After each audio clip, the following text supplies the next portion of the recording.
right, NBA finals.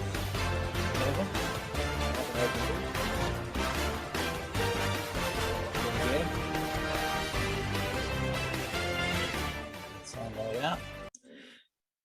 Obviously, Golden State Warriors champions here on Monday, right? June 20th. So you know that the Golden State Warriors are champions by now. Other things going on here, just looking at the numbers from the finals here. Talk about some different things here. First of all, Steph Curry, well-deserved MVP. Wiggins, great finals as well. Steph shooting 48% for the series. Did a good job, 31 points per game, 5 rebounds, 5 assists, 6 rebounds. Very nice. 2.5 turnovers, 2 steals a game. That's good. Wiggy did a great job. 8.8 rebounds, 16.8. Klay Thompson, 16.8, 35% shooting though. We'll talk about Klay later. Jordan Poole averaged 13 points, basically on 6 less shots a game, and Klay averaged and shot 43.5%. We'll talk about that later. Gary Payton, second, was a free agent. Nice series. Draymond Green came back well after Steve Kerr sat him. Isaiah Thomas was right. And once he's calmed down after that one game and Steve Kerr sat him with about 8 minutes left, he did shape up and he did turn it down to the podcast and stuff like that. So Isaiah was right. Isaiah is a tool in a lot of respects, but one of the great players of all time, and just knows about winning basketball because he played it. Not a great GM, obviously not good running the CBA, but really good player. Otto Porter, solid 16.9 minutes a night. Looney was another free agent. Nice job. Porter's a free agent, I believe. So Looney, 7.5 rebounds, 2.7, shot 63% for the series. So Looney's if he was just a little bit better of a lob catcher, he could really be a factor. So not too bad for the Celtics side. Brown, 43%, and the shooting percentage is what going to do this team in here. 23.5 points, 7.3 rebounds. Very nice of Brown on the board. 3.7 assists. Jason Tatum, 36% for the series. By the way, his series compared to LeBron's first finals in very, very many ways. And he doesn't have the ball nearly as much. 6.8 rebounds, 7 assists, 3.8 turnovers, though, is the big problem. Forget about the shots. Anybody can have a series where you're not shooting the ball well. Didn't take advantage of going to the rack with a team that had no rim protection. Marcus Smart, averaging 15 points a game. They got more into him, I think, than they ever thought. Well, part of that's because Curry's guarding him, but 43%. Al Horford's 60%, 12.5 a game. Derek White really had a bad series. That's the one that one talks about. 32.7% is atrocious. So 4 percentage points lower. And Derek is a good player, but did not have a good series at all. Rob Williams, I thought, was great on the defensive end of the floor. They got to throw the ball in the post once in a while. You think about it. The only post up you ever saw in the series was really Marcus Smart on Steph Curry. I mean, you'll never go back and find a series with less post ups. I mean, you can still take advantage of guys, even if you're not a post player, but it's the way of the world these days. Grant Williams, 17 minutes a night, 4.2 minutes a game, 4.2 points a game, I should say. So, when you look at it, all right, we got the other stats right here for the series. Golden State averages 4 more points a game. Rebounds, Celtics are a little bit ahead, a rebound and a half. Nothing significant there. The steals category is significant, and we'll get to that as part of this overall theme. 4 more steals per game than the Warriors. Turnovers, 3 more per game for the Celtics. Field goals, obviously the Warriors shot a little bit better. Celtics shot better from 3. Warriors shot better from the 3-point line. But the thing is, if you go back and look,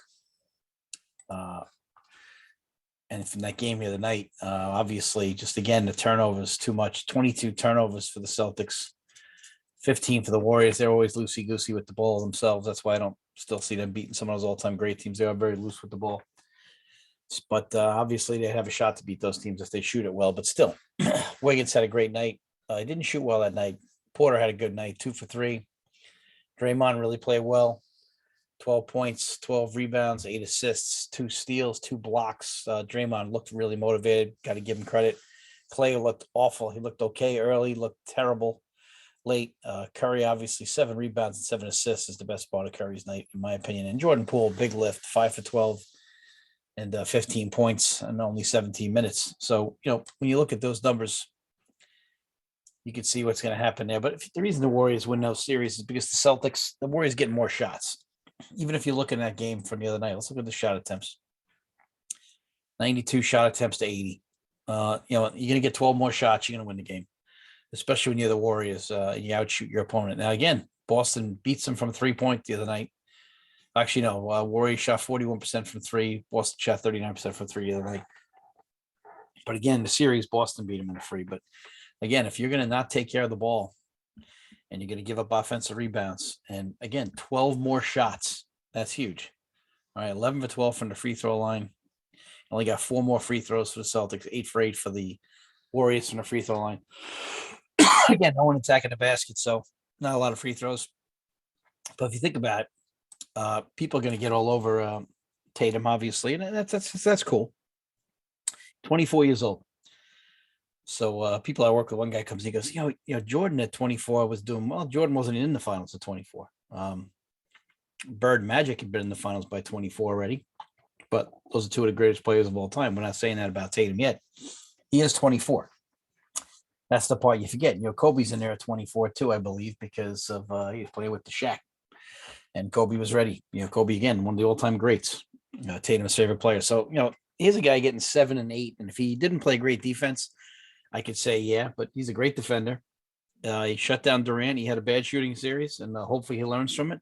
But 24 years old, I think Steph Curry at 24 wasn't anywhere near the finals. So, and I don't care how many years they had played by 24. The fact is, he's 24 years old. So at 24, Shaq's not in the finals at 24 either. Actually, he's in the finals before that, but they're getting their butt kicked and swept out by the Rockets in 1995.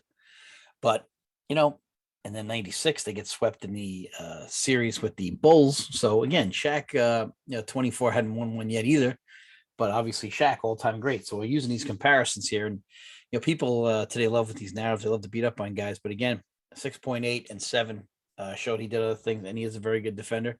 But again, didn't attack the rim enough. Wiggins did a great job, and we talked about this earlier in the series. The Warriors overhelped, and they left the far side. If you're looking at your TV screen going right or left, you leave the far side corner wide open. Draymond would almost come running over and stand in the middle and dare you to do it. And with White shooting 32%, it's a good move. So that's something that it didn't work out for the Celtics, and that's the way it is. So Grant Williams, he didn't get enough shots. I thought he could have helped them. Pritchard really cooled off down the stretch there in the series. But Derek White 1 for 6 in that series. Marcus Smart, 4 for 12 in that last game.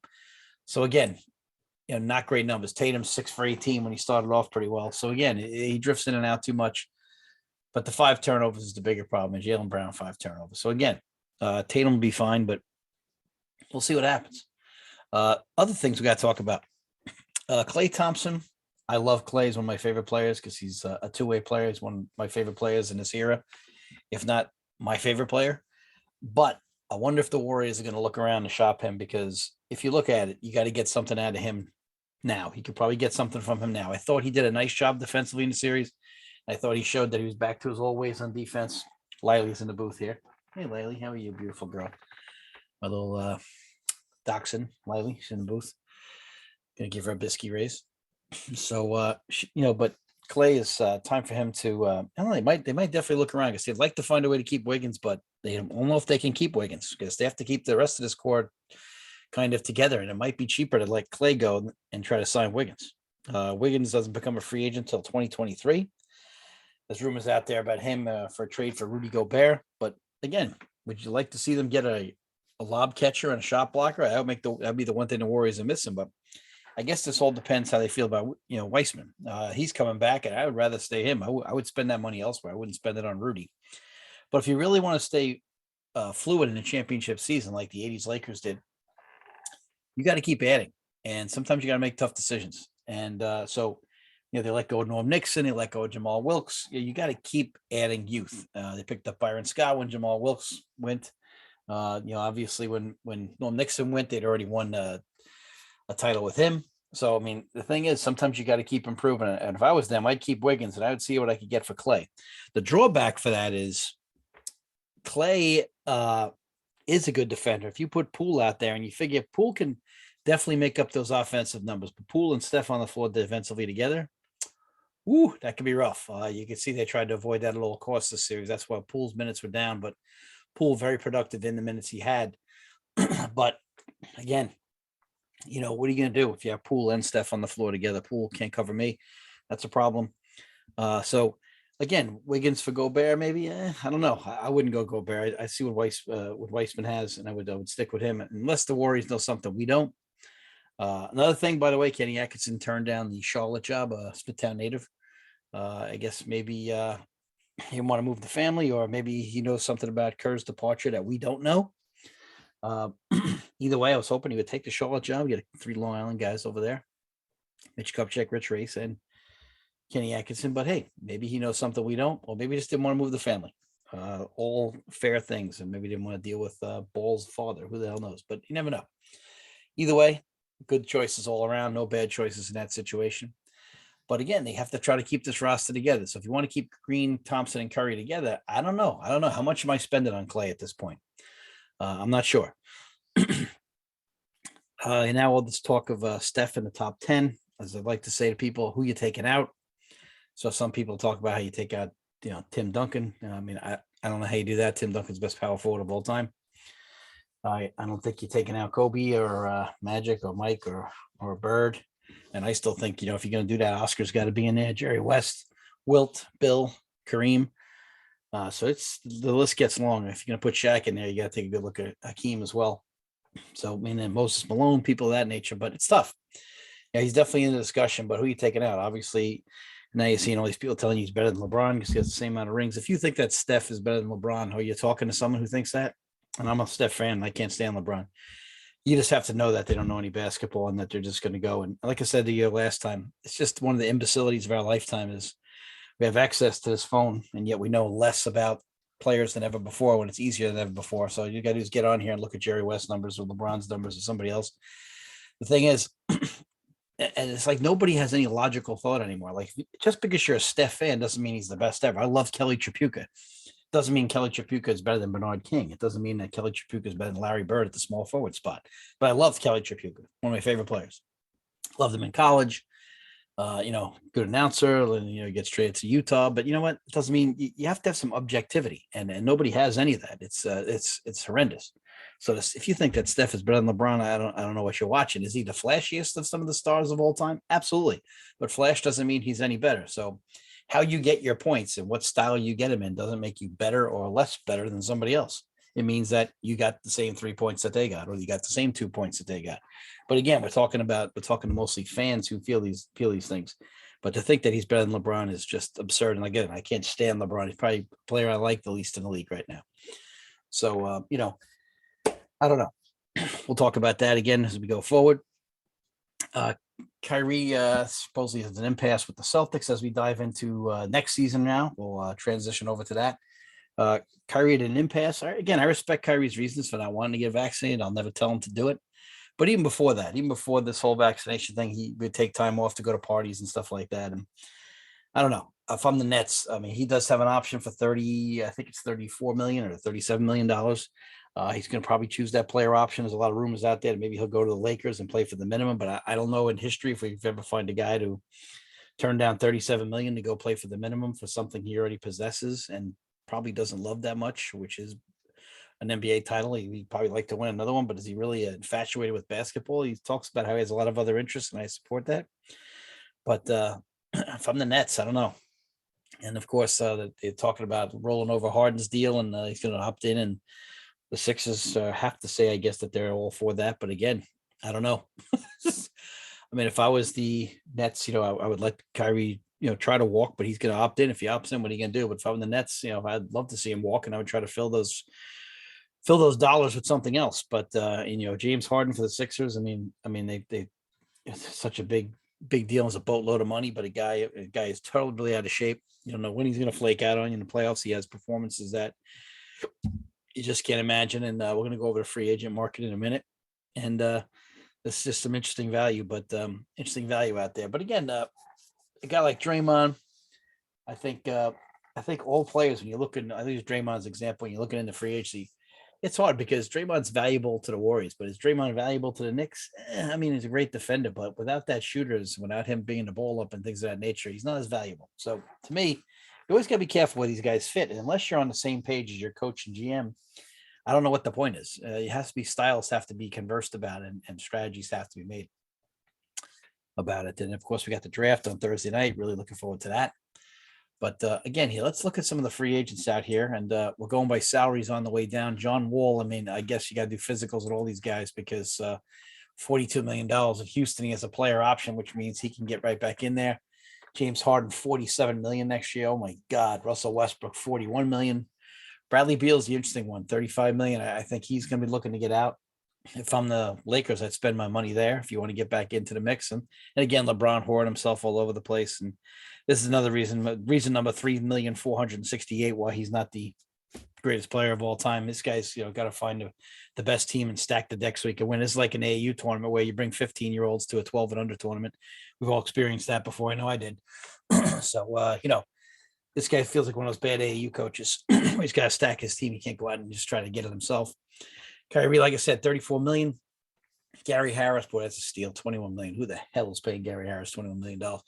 Zach LaVine looks like he's signing with the Bulls again. Ricky Rubio, still don't know how healthy he is. 31 years old, still has a lot left, but $17 million. I don't know. Can't guard me. Iggy's 38 years old. I think Iggy will be gone. Love Iggy, but he belongs as a coach now, maybe, or maybe if he give you 20 minutes a night, I'd still love to have him. Torian Prince is a free agent at $12 million. And Nurkic from Portland, $12 million. TJ Warren, nice value there. I think he's very underrated. Has had some health issues. I think TJ Warren's a good scorer in this league. I think that he could do some things for you. So I think you got to give him a look. That's an interesting value down there at $11 million. I think a guy who could put the ball in the basket is always valued. Jeremy Lamb, but the big free agent to me is DeAndre Ayton sitting there at $10 million for Phoenix. And he's a restricted free agent. So the Phoenix gets to match, and I would definitely re-sign him in a heartbeat. I think he's very underrated. I thought they really went away from him too much in that series versus the Mavs. I think that he's the guy out there that you really got to look at. Serge Ibaka, I can't believe he's only 33 years old. I feel like he's been around forever. Montrezl Harrell, 28.3 years old, but again, feels like he's been around forever. He seemed to be a little weed arrest the other day. Derrick Jones Jr. on the Bulls. Delon White, right? I mean, Kyle Anderson. Also, interesting guy here, Marvin Bagley. It's up 26 years old, 23 years old. Marvin, you got to wonder what the hell's going on. He always had a reputation not being a hard worker, and even though I loved him at Duke, he's one of those like ugly, scraggly players, but he can get things done. But you got to see this guy's motivated. You got to do your background checks. I think he's an interesting value for $9 million. Tyus Jones, if I'm the Knicks, he's an unrestricted free agent. I go out and I get him like right now. This guy's led the league in assist to turnover ratio. Knicks don't have a true point guard. I hand this guy the freaking ball. I make him the point guard. Let him play alongside Barrett. Or if I'm the Celtics, I go get Tyus Jones. You see Tyus Jones in a Celtics uniform. I could just see it definitely. Thomas Bryant, nice little value there. Good rebound. I got some good springs. JaMychal Green from Denver. PJ Tucker, if your team's in a title, I think PJ Tucker is a good value. $7.7 million, but again, 37 years old. Got to make sure he's healthy. Zubac for the Clippers, I think, is a solid player. He's a club option, so they have an option on him. Jared Culver from Memphis, not getting a lot of minutes. I want to see what he does. Patty Mills, I think, again, if you're playing an offense where you're going to get a lot of open jump shots because you play with superstars, I thought that the Nets underused him. I thought Steve Nash dropped the ball there with Kyrie and Kevin Durant. I thought that he'd be the perfect fit. He had his moments. Bamba, you keep waiting for him to progress, and I keep waiting patiently, but I don't know. Schroeder, I don't know. He's got to get his head on straight. Avery Bradley, great defender, but again, somebody's talking about retirement. Connaughton, nice player, 29 years old, $5.3 million. Kendrick Nunn, very talented, but geez, you just never know what's going to happen with this guy. The other value out there, who's a restricted free agent, or if I'm the Knicks here or the Celtics here, I go after Colin Sexton. As a point guard, he is a restricted free agent, so Cleveland has a chance to match, but this guy's a big-time player. You can see that. Cleveland had a great year. If I'm Cleveland, I would never let him go, but I would definitely reach out. Every team should reach out to Colin Sexton. This guy is a player and get you younger. We're talking about a guy who's 23 years old. Love this guy. I'd be all over that. JaVale McGee, 34 years old, still provides a shot blocking presence. Wouldn't mind that. Lopez, not the Milwaukee Lopez, Robin Lopez, Orlando Lopez, not the same player. Lou Williams, unrestricted free agent. Definitely take a look at that if you're a team that's close. Josh Jackson, Jalen Smith, Kevin Looney, only making 4.8. That's a good free agent. He's a guy that is unrestricted free agent, and 4.8 million. I think he'll get some offers, but again, he has to be in a place where he can be effective, and he's not really a great lob catcher, so I wouldn't pay him any more than that. And I love Looney; he's one of my favorite players in the NBA right now because he does all the dirty work, but he's not like a Tyson Chandler in his prime, where Tyson Chandler could get you lobs. Looney's going to play great defense. He's going to hustle. But again, if you're relying on throw the ball in the post, that's not going to happen. And if he just was a little bit better athlete, I think he can get even more money. But what are you going to do? Kevin Knox, oh boy, his career is about to be over. Miles Bridges for the Hornets, $4 million. Dieng from Atlanta, center, not bad player. Mike Muscala, Dante DiVincenzo. DiVincenzo's career is definitely going to be up against it. It's what happens to these guys when they're up. Frank Jackson, former player from Duke. He's about to be out of the league.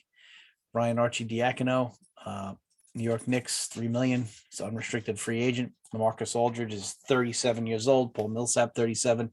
I felt like Philadelphia could have used him a little more. Dwight Howard, you got to ask yourself, is he still into this? Blake Griffin, 33 years old. You forget. Feels like he's been around forever. He's still only 33. Has him obviously as a coach, really. Carmelo, 38 years old, but only making 2.6. If you're a team that you want to add some depth and you're a championship team and you want to have the second unit with a scorer, you could use Carmelo as long as he agrees to that.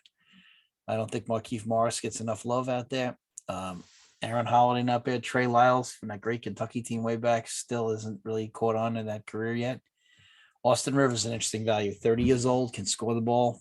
Kent Bazemore, who chose to go to the Lakers, didn't want to play for Golden State. Hassan Whiteside, shot blocker, interesting value, 2.4 million. I don't think he's worth taking a waiver on. Drummond, I'm confused by Andre Drummond. He's only 28 years old, and yet the guy is just one of those guys that people have gotten up on. Oladipo had a solid year. Porter's obviously a free agent. Tony Snell, Rodney Hood, good value there, 29.7 years old, making 2.2 million.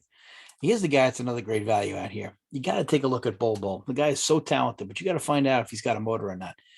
Here's a guy, 7 feet, like 7'7" wingspan, 22 years old. You got to find out if this guy is interested in doing this or not.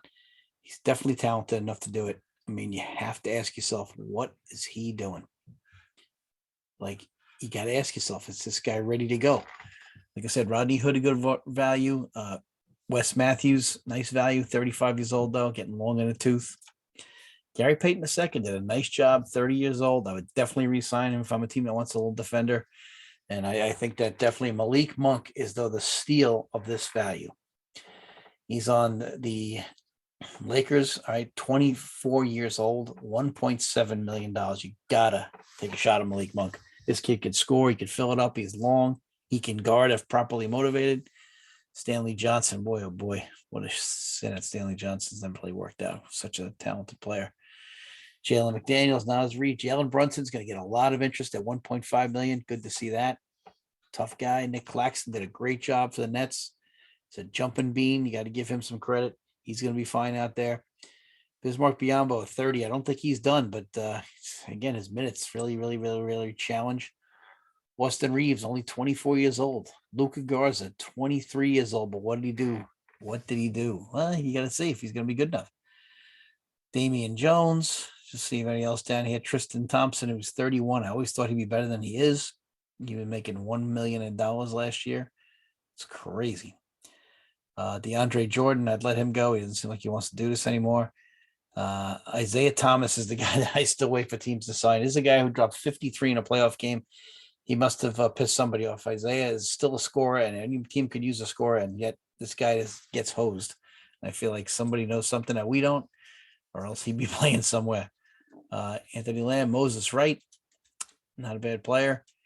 Again, we got so many players on this list here for free agency. All right, so again, when you go down the list here, and you got to try to find the value of some of these guys, try to find a guy that could definitely do it. Miles Powell, I think can do some good things for you. But again, Marcus Howard, Denver, we got to see.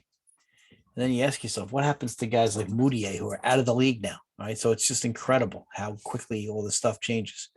But again, all these different things here, a lot of good free agency going forward. You saw that Wood sign with the Mavs. That's such a steal for the Mavs. Now, like I said the other day, Luka's got a rim protector. He's also got a lob catcher. They go out and they get a scorer on that wing to go with Luka and some of the other parts they have. If they can find a way to keep Brunson. So some interesting things out there. What do the Nets do with Kyrie? Then what does Durant do if Kyrie's not going to be there? No, don't forget they got Ben Simmons coming in. Is Ben healthy after the back surgery? Supposedly he'll be healthy for the season. You gotta see what goes on. If I'm them, I'd let Kyrie try to walk and encourage him to walk and see if I can get that money somewhere else. And look at some of these guys that we just talked about here. Bradley Beal's the guy at 28 years old. I would definitely take a real hard look into. And John Wall, if healthy, I would definitely get into that. If I'm a championship team away, if I'm the Celtics, you tell me John Wall couldn't help the Celtics, definitely could help the Celtics or Bradley Beal. No doubt about it. That might push him over the edge. Don't forget, though, I still think Milwaukee healthy wins the whole NBA title because Golden State's got no answer for the beast. They got no answer for Giannis, and Milwaukee was just one of the probably the biggest team in the league, and I think that would cause tremendous problems. But hey, injuries we always talked about on this show how it's played a part. But I think Milwaukee would have won it all. But hey, you can't prove that, and that's the way it goes. Like I said, Ricky Rubio's out there. We'll see. We'll see what goes on. There's a lot of decent point guards out there, so we'll see what happens. It's gonna be an exciting time. We got the draft coming up. Looking forward to talking to you guys about the draft. I'm telling you like it is. Like I said, it's on Spotify. We're doing really well on Spotify. We're on Apple, Twitter, Anchor, Facebook. Let us know what you think. We're having a blast doing this. The NBA Finals are very exciting. The NBA playoffs are great this year.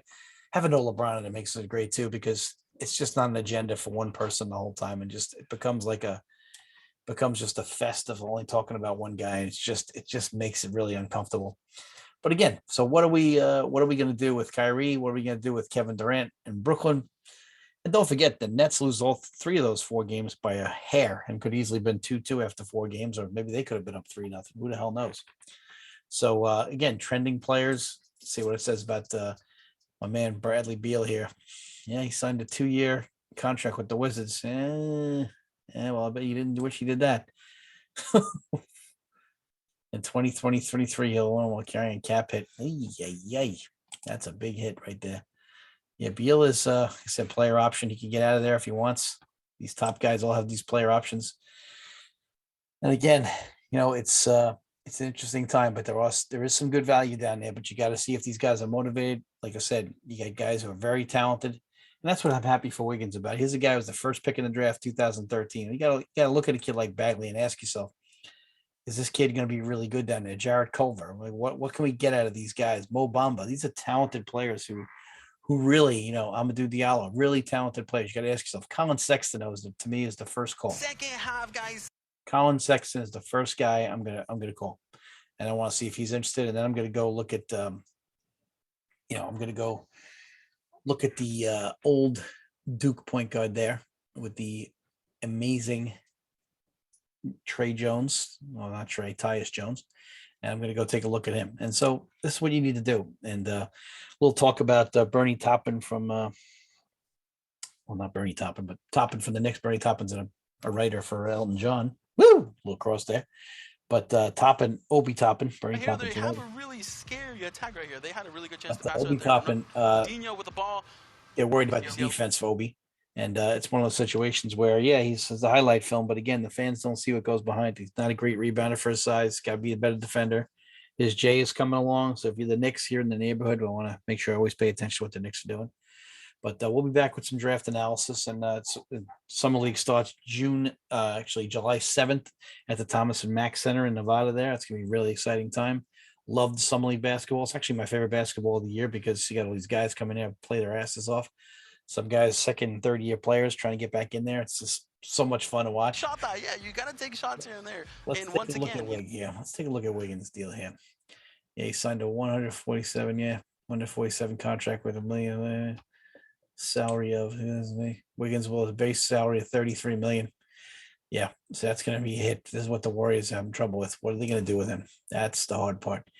But again, here on Telling Like It Is, we'll definitely keep you posted. We'll talk about the NBA draft. Again, the NBA draft is Thursday. It was a great playoff run. Talk about Draymond, Tatum, Clay, Wiggins, Steph, Kyrie, Harden, Durant. What are we going to do? That great free agent value. See you next time on Telling Like It Is.